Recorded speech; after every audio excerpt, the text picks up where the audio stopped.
तो इस लफ्ज़ का इजरा किस तरह करना है, गौर व ध्यान से सुने।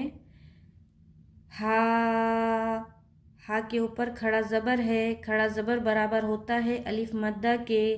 खड़ा ज़बर को एक अलिफ के बराबर खींचकर पढ़ेंगे, जैसे हा, ज़ा। अलिफ खाली से पहले ज़बर है, अलिफ मद्दा होगा।